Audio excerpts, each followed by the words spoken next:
Hey Aquarius, Sun, Moon, Rising, and Venus, Happy New Year! This is your general tarot reading for January 2026. Because this is a general reading, it may not resonate with everyone in the Aquarius collective, so take what resonates and leave the rest. You can always check out your Moon and Rising sign videos. Sometimes they resonate better. The deck shuffled, spirits here, let's get to it. The first card I draw will talk about your present situation, also known as your present energy. And we have the King of Wands. This card is about owning your power without arrogance, pushing things forward without steamrolling others. You're being called to lead, not just manage, but truly inspire and take charge with confidence. Others may be looking to you for direction or energy. This moment requires bold action. Playing it safe won't cut it. Decisive moves and a clear vision are needed. You have momentum. Creative fire, ambition, and charisma are at your back. Use them wisely. Okay. Let's take a look and see what challenge you have for the month of January. We have the Nine of Cups. The challenge is emotional complacency or misaligned desires.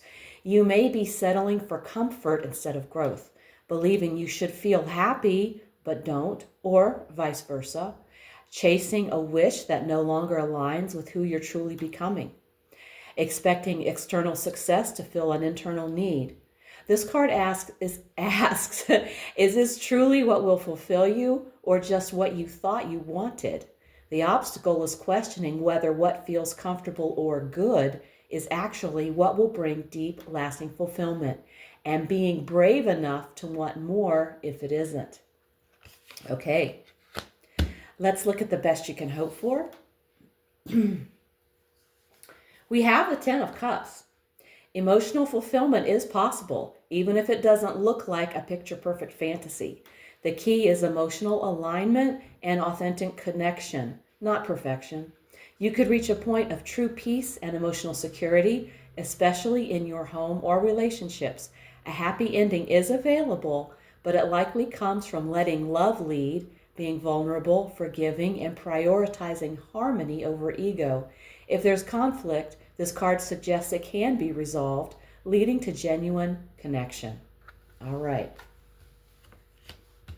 Let's see what you have in your foundation. Oh, the Three of Swords. This card shows that your current situation is built upon or shaped by past heartbreak or emotional trauma. That may look like a recent or unresolved emotional wound, a fundamental fear of being hurt again. The pain may not be recent, but it has shaped how you approach relationships, trust, or even your sense of worth. This card asks, what pain am I still holding, and how is it affecting me now? Okay. Let's take a look at your recent past. We have the Ace of Swords. In the recent past position, the Ace of Swords shows that your present situation stems from a recent truth, insight, or decision that cleared the way for your current path. It's the mental spark that set everything in motion. Okay. And now let's take a look at your near future. We have the Tower. A sudden change or awakening is coming that dismantles something unstable. This could be a shocking realization or truth coming to light, a situation breaking down because it was built on shaky ground, an external event that forces a necessary reset, an internal breakthrough that changes everything. The Tower doesn't destroy what's solid, only what cannot last. This isn't punishment. This isn't random. This is divine course correction. The Tower steps in so your soul doesn't stay stuck. And I really like the Tower. It's actually one of my favorite cards. All right, now let's take a look at you. We have the Five of Swords. You might be caught in a disagreement or inner turmoil. You may be pushing for victory, but questioning whether it's worth the fallout. You could be acting out of protection, but the energy may come off as sharp, guarded, or isolating. If you feel on edge, isolated, or sharp, pause. This card says you may be right, but at what cost? You're being invited to step back, reassess, and realign with what you truly value, not just what feels like victory in the moment. Okay, let's see what's in your environment. We have the energy of the Queen of Swords. Your environment is sharp, honest, and perhaps a bit emotionally reserved. You may be surrounded by someone or multiple people who value truth over comfort and aren't afraid to speak their mind. Conversations or dynamics around you could be clear-cut, no nonsense, or even a little cold. This isn't a time for fluff. It's about logic, boundaries, and discernment. Pay attention to what's being said and what's being cut away. The truth is close, even if it stinks. And now let's take a look at your hopes and fears. We have the Five of Wands. This reveals an inner conflict about competition, tension, and standing your ground. You may simultaneously want challenge and fear it. You hope for growth, recognition, or momentum, but fear conflict, chaos, or being challenged. At a deeper level, this card reflects a desire to prove yourself, wanting to be seen, heard, or validated. Fear of competition, comparison, or confrontation. You desire growth, recognition, and forward momentum, but you fear the conflict, competition, or inner tension that may come with stepping fully into your power. Okay, now we've arrived at the outcome. What do we have? We have the Seven of Swords. This situation resolves through strategy, secrecy, or someone acting in their own self-interest. This can mean that information is withheld or revealed selectively. Someone chooses a quiet exit rather than confrontation. The truth is known but not openly discussed.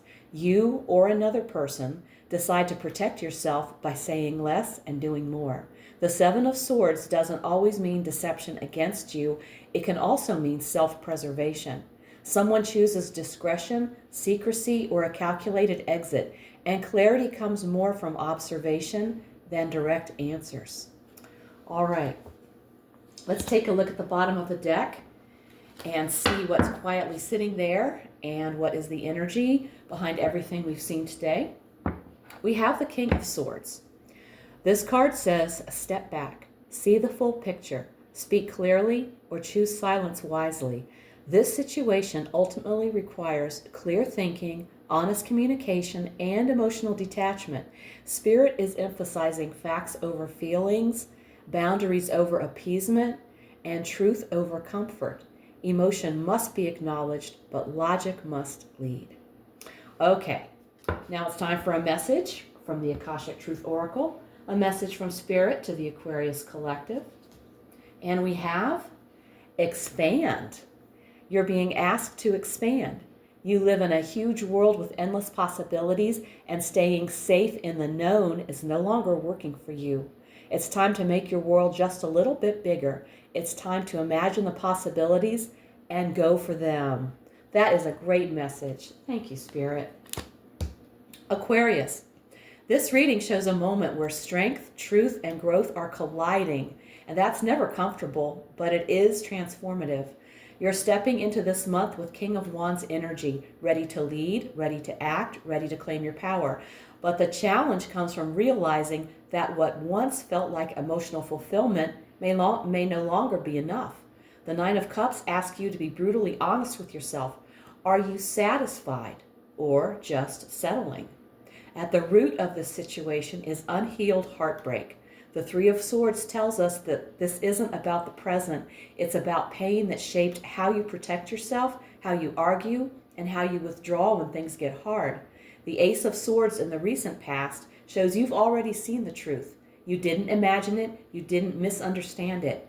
And now with the Tower ahead, whatever isn't built on truth is about to come down. That's where this reading gets intense, but also freeing. Right now, you may feel defensive, guarded, or ready to win at all costs.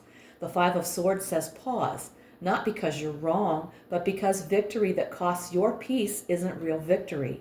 Around you, the Queen of Swords confirms that honesty is unavoidable.